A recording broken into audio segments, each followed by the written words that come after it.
they are still the same. Of course, the goals of Russia remain the same, but until that, we've been told it's unclear what Russia wants. Well, we formulated those goals last June last year, at a meeting with the Ministry of Foreign Affairs. The most important is to eliminate the root cause. First, let me greet President Lukashenko here and thank him for accepting my invitation. Thank you, the pleasure is mine, especially on a day like this, when we remember all the warriors who sacrificed their lives for their motherland. This is a sacred date for us.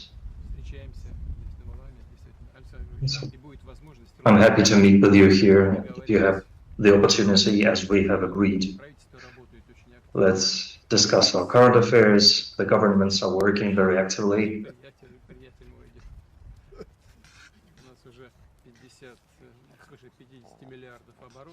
We have over $50 billion turnover, which is a great result indeed. Lots of projects going on in very important, promising areas. And of course, there are lots of things to discuss, and we will be able to discuss them all. Yes, I guess we'll put our weekend on the altar of this discussion. So, thank you very much, Mr. President. As I was flying here, I thought that indeed we made it a good tradition. Two Orthodox nations, and we've been meeting every year. This church looks almost like home to me. It's been built in 1114. So there's a lot of land in Belarus to build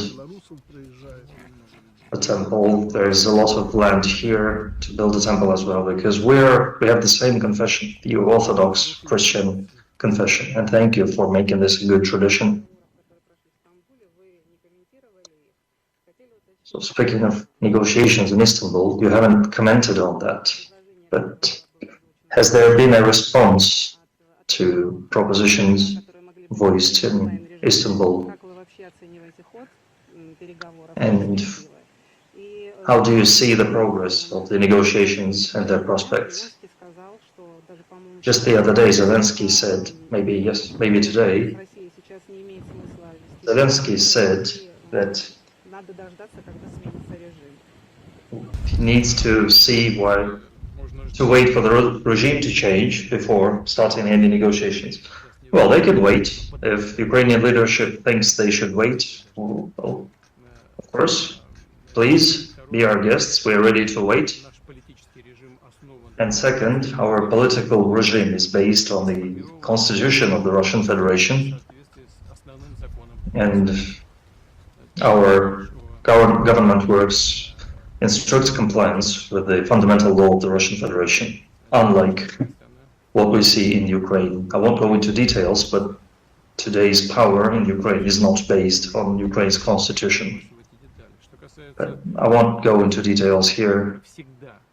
And as for negotiations are always very important, especially if it's a peace negotiation.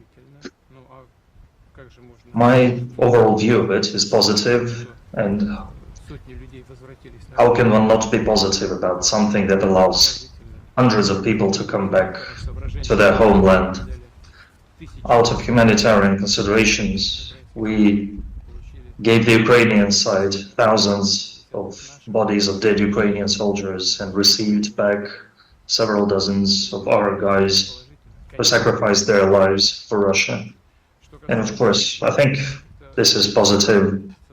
And as for, well, disappointments on any part, I think all disappointments emerge from excessive expectations. That's the general rule.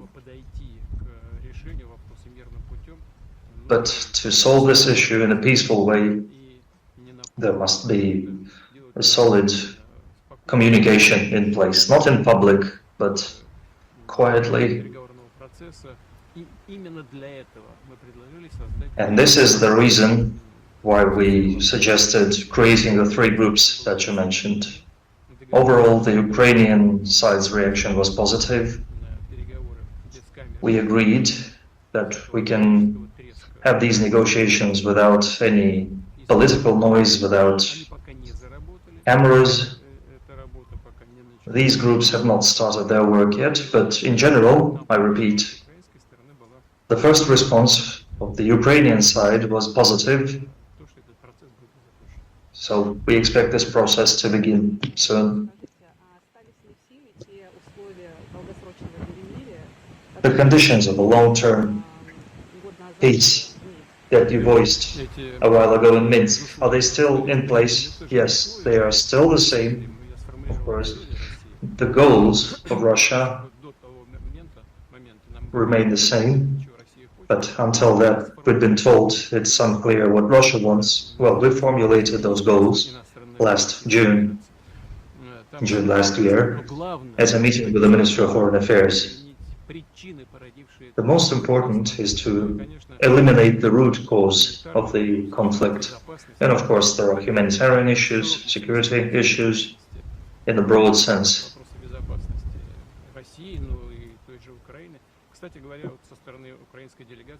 By the way, from the Ukrainian delegation, there was an idea that probably makes sense to be talking about the security of Ukraine and Russia in the context of the general European security.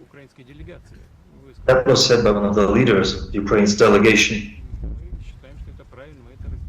And in general, I think this is correct. We share this position. And humanitarian issues, like the one of the Russian language, independence, and decent conditions for Orthodox Church and Christianity in Ukraine, all this in general must be discussed and serve as the foundation for a long-term, unlimited peace. So, President Lukashenko, President Putin, the West keeps issuing and imposing new and new sanctions. There have been 18 packages so far. Is the Union state going to change its strategy accordingly? I think we have changed everything we need. If someone closes the door in front of us, well, there are lots of open doors in the world still. Both Russia and Belarus have made a very serious turn, and I think the world will appreciate what we have done over the last few years, but still we did it. We will live, and nobody in this world will ever succeed at making us stand on our knees. We are committed to protecting our interests, and Russia indeed is a treasure trove of valuable minerals and technologies. I think it will take time for all people in Russia and Belarus and in the West to see that we are capable of a lot of things. Sanctions, there are no sanctions. No use talking about them. The moment we start talking about sanctions, I think those who don't want to work, they use sanctions as excuse. I think sanctions mean opportunities for us. And I think Russia shares this position, and well, we've always been there, out there for Russia. We have always been there, we will always be there. Don't worry about sanctions. And as for negotiations and President Putin's position, I absolutely support it. I think he's very right in saying that the negotiations are always in progress. The Americans used to fight in Vietnam very far away from their homeland, and they were in negotiations from day one. I think the Ukrainians make the mistake of demanding the impossible. what they say, it's all decided at the negotiations table. There can be terms and progressions, but I think those categorical demands the Ukrainians make, they are for the public. I think they speak a lot, but they don't want to do much. And the statements of our common friend, Donald Trump, how we rooted for him to win. This is not the way politics is done. If he wants peace, he must be careful in his steps. It's a military conflict, and you can't just go around giving orders to nuclear powers. This is ridiculous. I recently had a meeting with the Americans, some of Trump's close friends, and I told them to tell their presidents to be very careful in his steps. That's the only way to reach an agreement. Russia is looking forward to a peace agreement.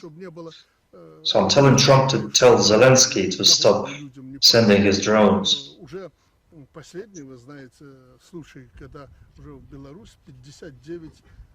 Recently, in Belarus, there was 59 kilograms of explosives.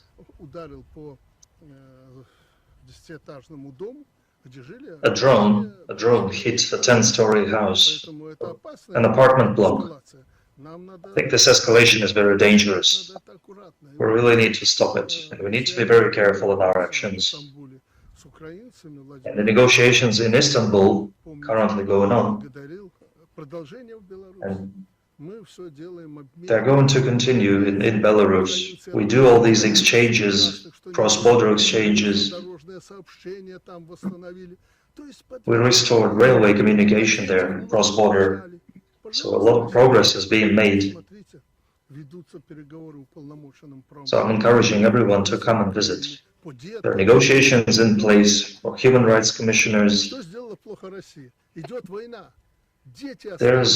There's a war going on. There are orphaned children.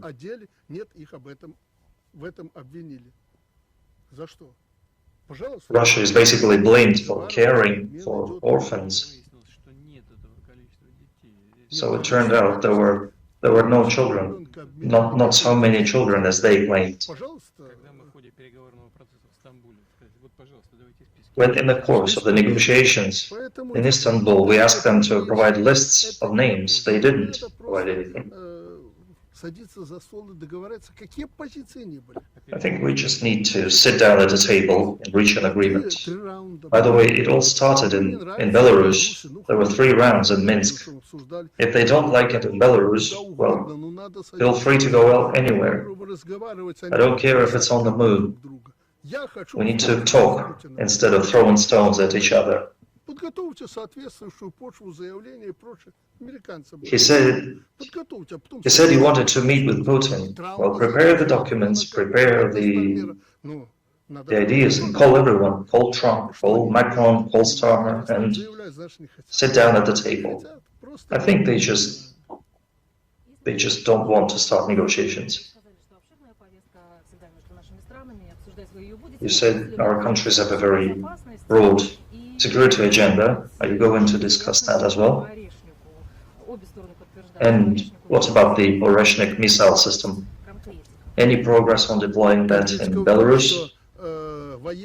Any specific details? Well, the specific details, well, the military are always in a hurry. They wanted to deploy the Oreshniks next year, and President Putin was right. He said that the construction process and development projects will be completed this year. The first thing I wanted to say in this connection, we have already manufactured the first serial production Oreshnik missile complex, and it's already been fielded. It is now serially produced weapon. Number 2, our specialists from Belarus and from Russia have selected the future deployment site, the location, and preparations are underway, so most likely before the end of the year we will solve this. But we are in no rush. We don't have to hurry.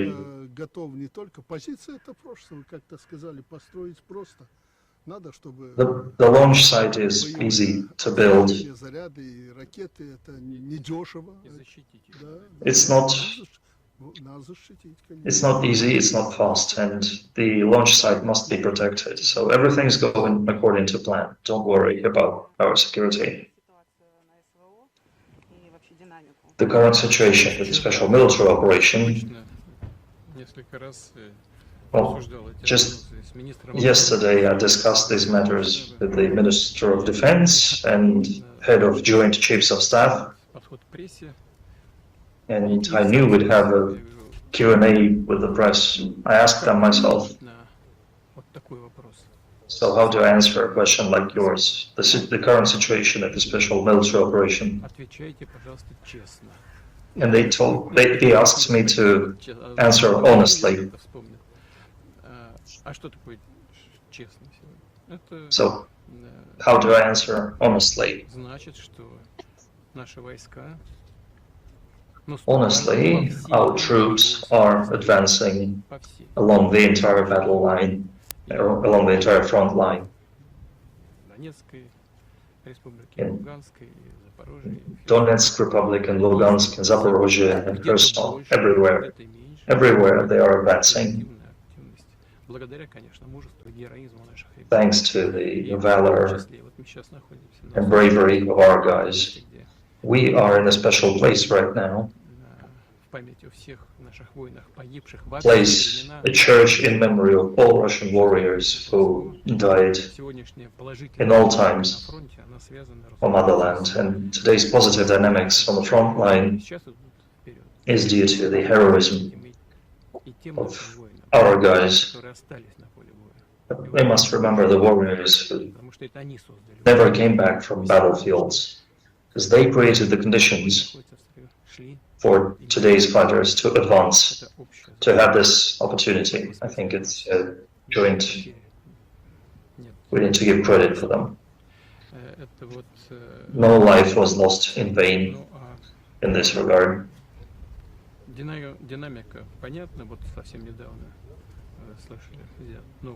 Well, just recently, you may have heard they took Chasov Yar.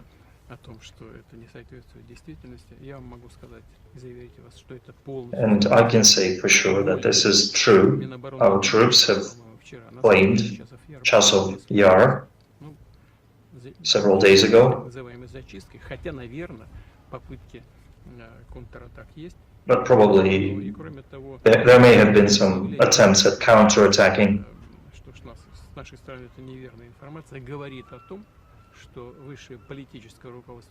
And I think it shows that the supreme leadership of Ukraine is poorly informed of the developments on the front line, but that's their problem. In general, the dynamic is positive. Now, our enemies, our ill-wishers, recently talked about the need to deliver strategic defeat to Russia on the battlefield. Now their rhetoric is different. They're hell-bent on stopping our offensive at any costs, either by promises of good life or by threats to rearm Ukraine, to stop our advance and then try to rearm Ukraine. Once again, we need a long-lasting peace on a good foundation that would satisfy both Russia and Ukraine and ensure security. And probably Ukrainian negotiators are right, who very carefully proposed talking about the concept of European security in general. So Moscow has been talking about peace and readiness to settle issues and reaching peace, but the last deal between the US and the EU have been called a disaster. What do you think? What do you think would be the consequences for the world economy? Well, recently Russia stated that continuation of this policy will lead to deindustrialization of Europe. I think this is already happening. They will destroy Europe and European Union. Well, rumor has it that the Americans have this goal of weakening Europe. This is what is happening, I think. Well, instead of going toe to toe with us, instead of fighting us, Europe should have been with Russia. If Europe and Russia ever united, that would be a nightmare for the Americans. A united European Union and Russia would be an immense force. But,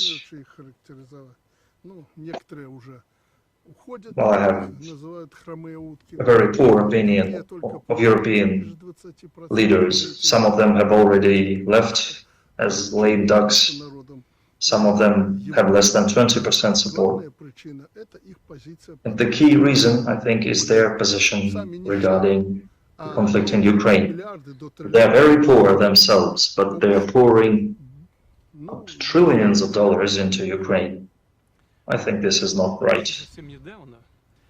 Just recently, political scientists and the political establishment used to say that the European Union is an economic giant, but a political dwarf.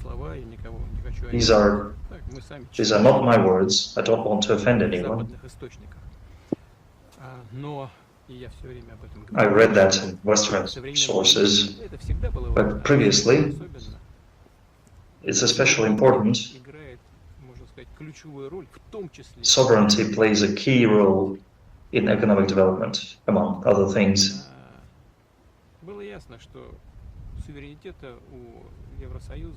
It was clear that the European Union has not much sovereignty, and now it's obvious that they don't have any sovereignty at all. And in the critical situation that we are currently witnessing, they're going to lose their political sovereignty, and after that, they're going to lose their economic sovereignty as well. And the losses will be enormous. I've always said that one of the key goals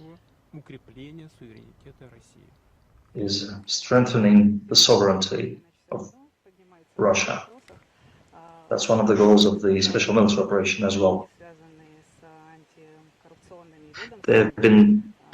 Recently have been scandals in Ukraine connected with anti-corruption authorities there. Mr. Lukashenko, how would you comment on that? Well, I've been thinking about that, but the West is currently pressing Zelensky, and I've been watching this and thinking, what did he want? He took billions and billions of money, and now the West wants to see how this money is spent. And once they came up with this idea of establishing NABU and Anti-Corruption Prosecutor's Office, talk about sovereignty. Those who gave him money now want to see how this money is spent.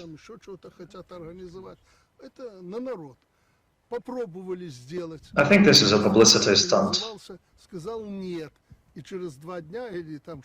And 2 days later, or just 3 days later, the Ukrainian parliament played it all back, and Zelensky signed the law. It shows that there is no sovereignty. And how can he complain? He took the money, and now his creditors want to see where the money went. And where the money went, you probably know very well. Lots of people have been building magnificent mansions on Côte d'Azur and feel very well there. Well, this is This is madness. I think corruption is a negative phenomenon in the world that's characteristic of many countries, if not all countries. There's nothing special in that. It's about the degree of corruption, and it's about the society's commitment to fighting it. Readiness to fight corruption.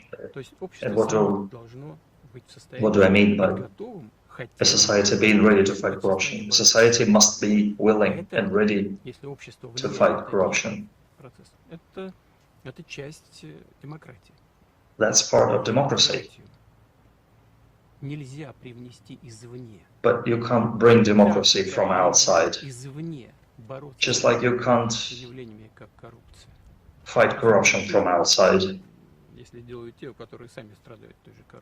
Especially if this fighting is done by those deeply affected by corruption themselves.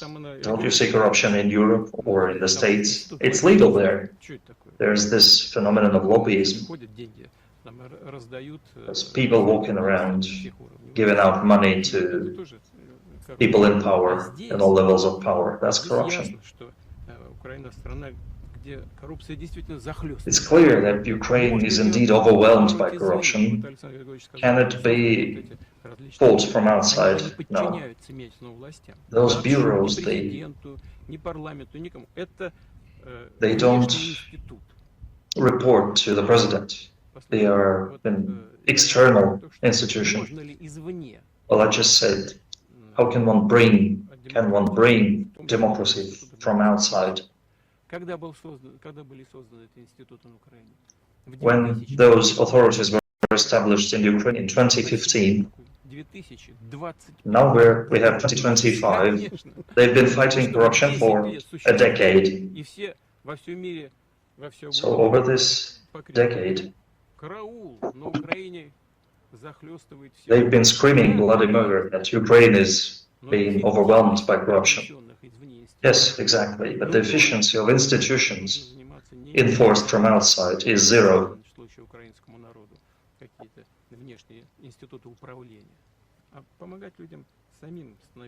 I think instead they should help people stand on their feet and create themselves anti-corruption institutions. It's impossible that people elect their parliament and elect their president and have no say in the politics of their country. That's complete absence of sovereignty. Well, they tried to reclaim at least part of their sovereignty, but then the whip snapped and they got back.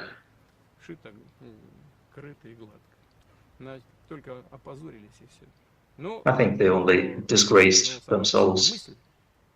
But the thought about reclaiming at least part of their sovereignty is the right thought, I think. And the last question, otherwise we'll spend all day here. The process of peace negotiations between Russia and Ukraine, it's slow. Is Belarus willing to contribute? Yes, we have agreed with President Putin long ago that if need arises, he will invite Belarus to contribute to the negotiations. We're already working together on important issues as POW exchange of bodies. We treat everyone equally. People are people, be they Russians or Ukrainians, they're all soldiers, they're all warriors. Some of them are wounded, some of them are not healthy. We will provide medical assistance to them, not only to prisoners of war. We handle dead bodies as well.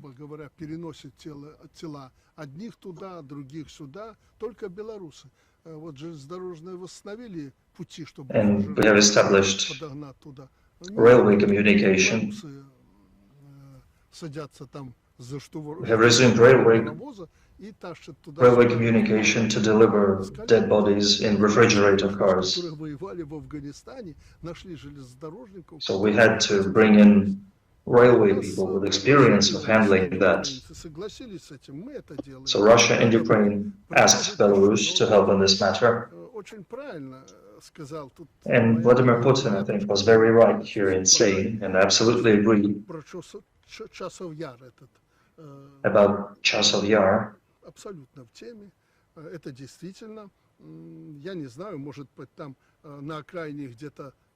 Well, maybe there are some houses on the outskirts of Chasov Yar, maybe, but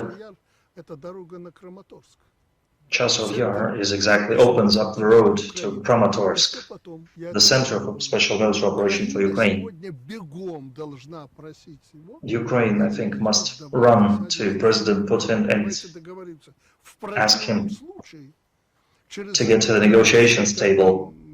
Otherwise, in a month or maybe two, the whole front line will collapse, I think, because the Russian troops are going to advance and move on, reclaiming territories.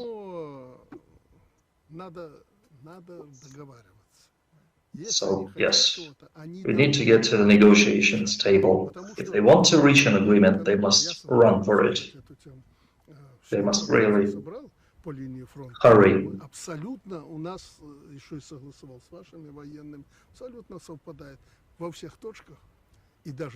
We have absolutely the same information on the current battle developments.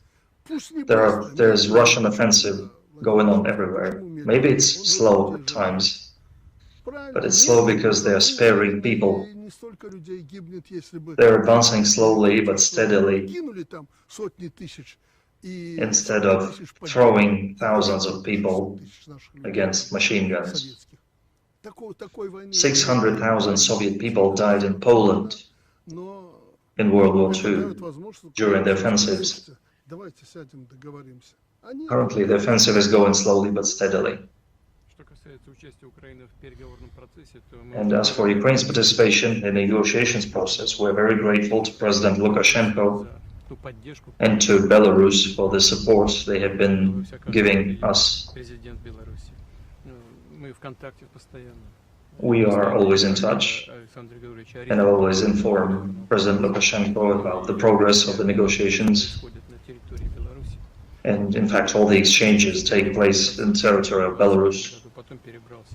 The negotiations process started in Belarus in 2022, before moving to Istanbul. We know the position of Belarus leadership and the entire people of Belarus, who really want to see peace between Russia and Ukraine as soon as possible, and President Lukashenko has been directly contributing to all this.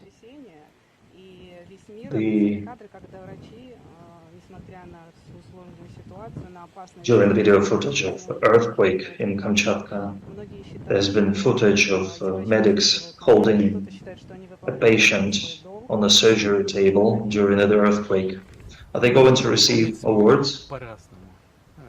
Well, duty can be carried out in different ways, and those medics, they carried out their duty in a heroic way, and of course they deserve state awards and decorations. I recently received a report from the governor of Kamchatka.